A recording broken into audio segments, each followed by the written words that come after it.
If you're a Sikh activist, then you're a potential terrorist. So seems to be the UK's attitude towards any Sikhs campaigning too publicly for issues close to the Sikh community.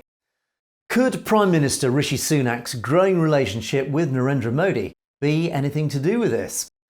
Examples in recent years of Sikh activists being picked out by British anti-terrorism police for closer scrutiny are numerous, but none more so than over Christmas, when high-profile Sikh Youth UK activist Deepa Singh was stopped by anti-terrorism police when he re-entered the UK on Christmas Day.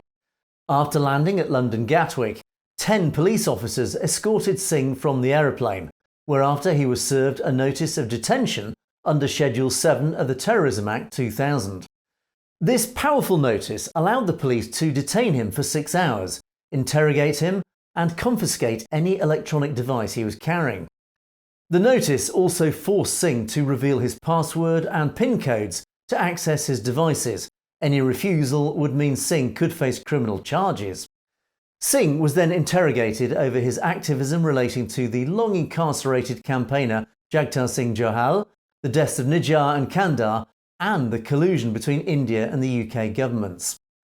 Whilst the British police must have powers to ensure the country's borders remain secure and the tools to prevent genuine terrorist activity, it's when these powers are used and abused for political reasons that they become sinister and counterproductive.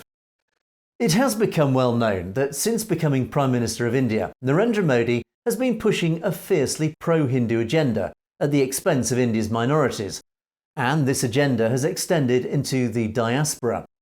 The Sikh community has long been a target for repression by the Indian government, and particularly the growing Khalistan movement, which has become a particular thorn in Modi's side.